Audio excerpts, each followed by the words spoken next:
Good morning friends. ये हमारे current affair का लेक्चर नंबर 3 है। इसमें हम पढ़ेंगे भारतीय राज्य व्यवस्था और शासन। ठीक है, पहली न्यूज़ क्या है कि भारत भ्रष्टाचार निवारण अधिनियम पर सर्वोच्च न्यायालय का खंडित निर्णय। ठीक है, देखिए न्यूज़ समझते हैं कि क्या है। कह रहा 13 जनवरी 2026 को centre for public interest litigation बनाम भारत संघ मामले में सर्वोच्च न्यायालय ने भ्रष्टाचार निवारक अधिनियम की धारा 171 की संवैधानिकता पर एक खंडित निर्णय स्प्लिट वर्डिक्ट दिया है।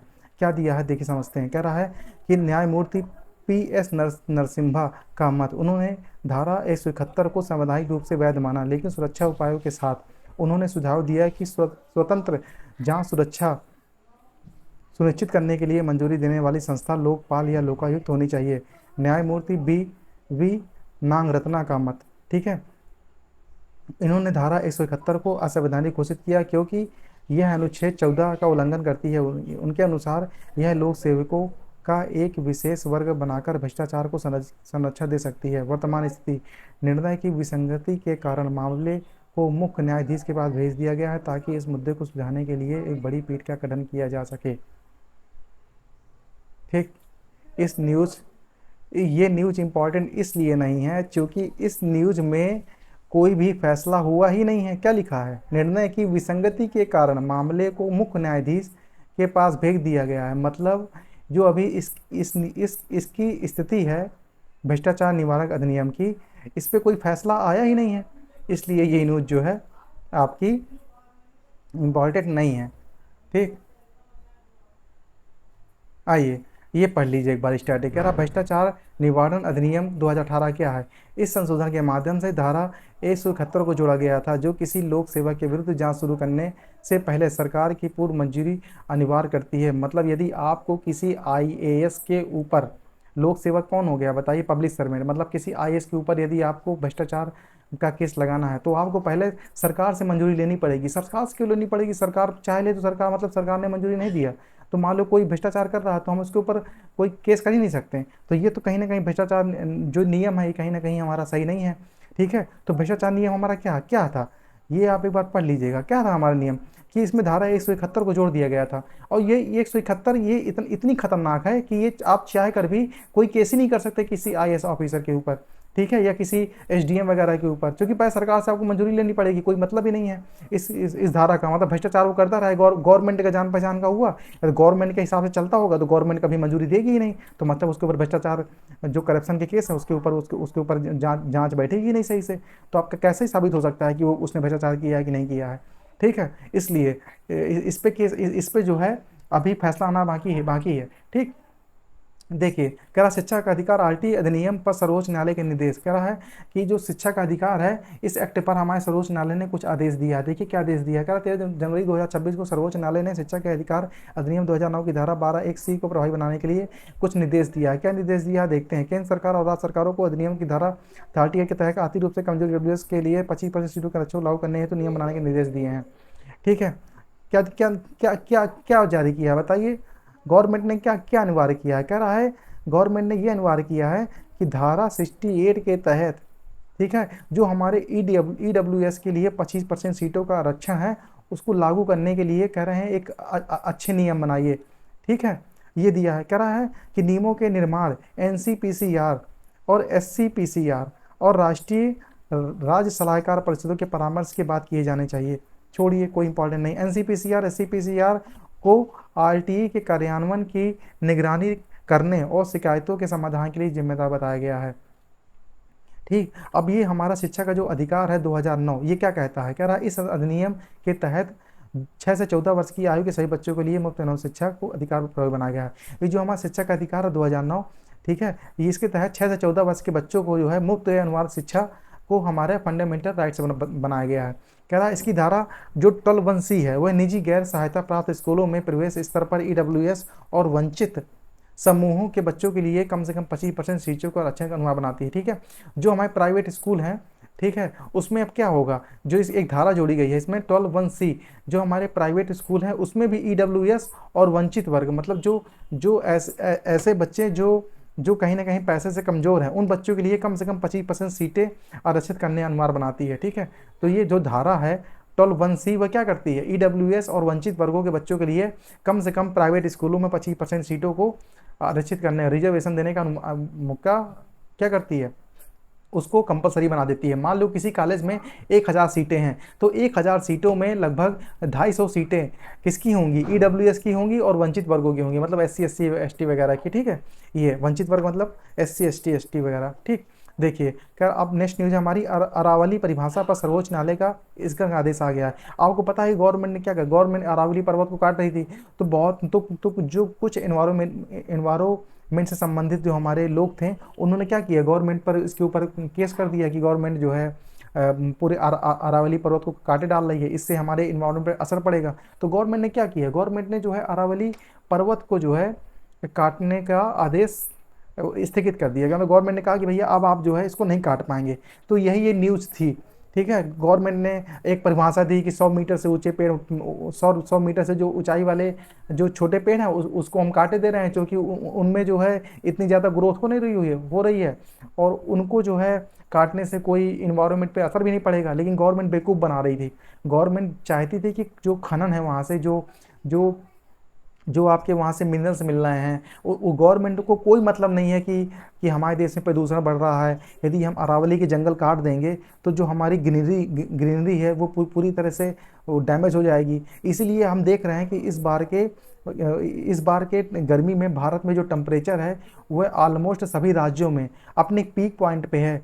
जैसे कि दिल्ली में देखा गया कि लगभग 46 47, मतलब एक ज़माने में हम देखते थे कि टेम्परेचर 40 के ऊपर जाता ही नहीं था, लेकिन आज के टाइम पे 2026 में टेम्परेचर 45 46 या 48 तक तो नॉर्मल है। ये किस कारण से हो रहा है, क्योंकि हम सब जंगलों को सब काटे डाल रहे हैं। जितना जितना ज़्यादा डेवलपमेंट हो रहा है उससे पूरी ग्रीनरी चौपट हुई जा रही है।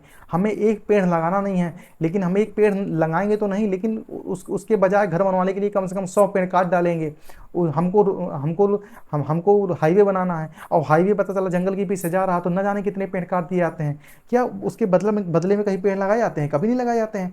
तो यही न्यूज़ थी, क्योंकि ये न्यूज़ अपने आप में कंप्लीट नहीं हो पाई, इसलिए ये न्यूज़ अब इतनी इंपॉर्टेंट नहीं है ना तो आपके एग्जाम में पूछी जाएगी।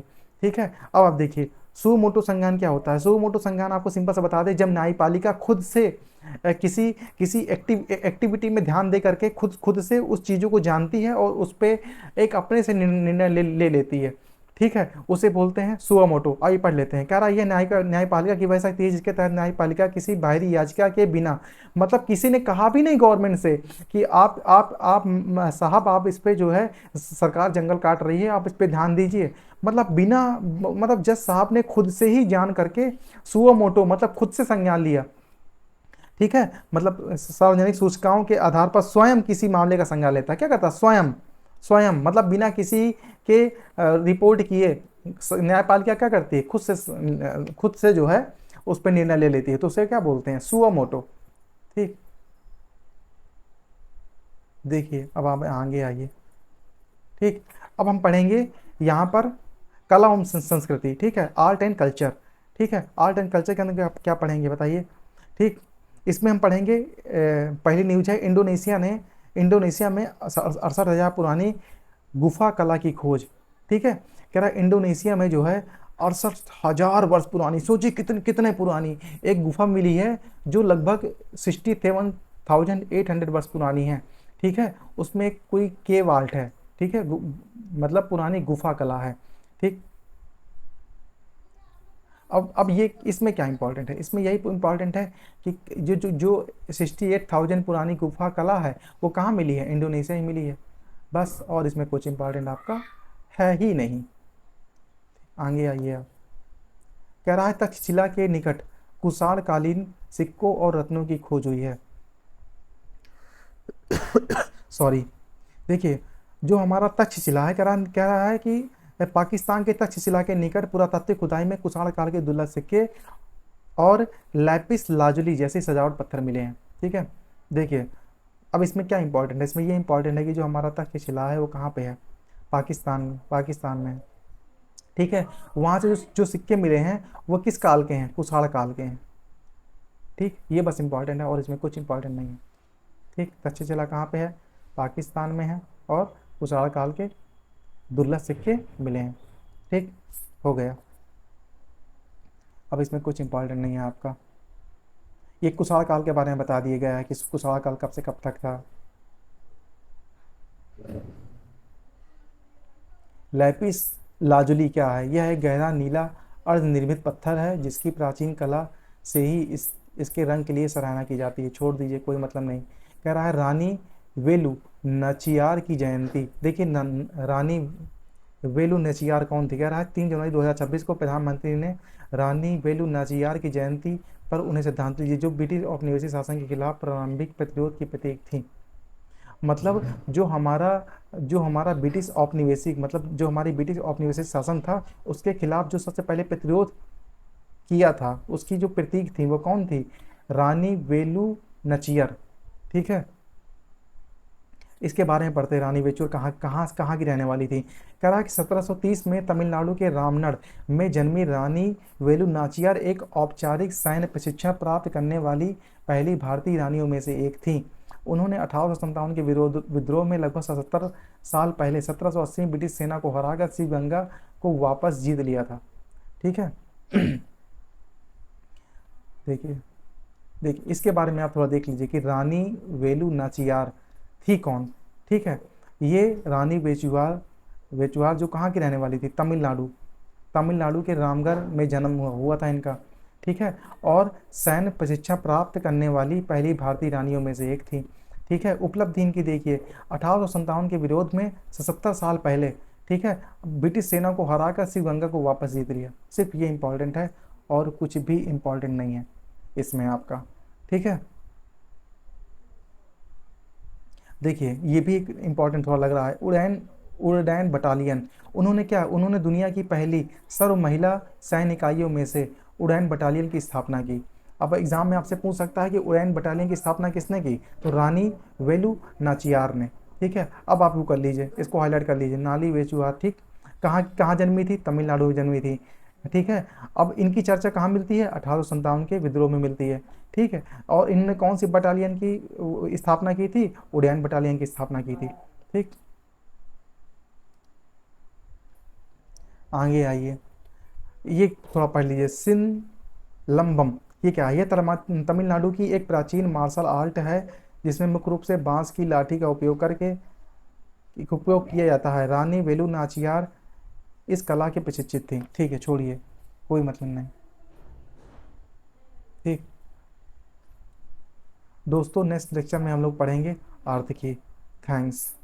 यदि यह वीडियो आपको अच्छा लगा हो तो इस चैनल को सब्सक्राइब कीजिए और लाइक कीजिए और दोस्तों से प्लीज़ शेयर कीजिए।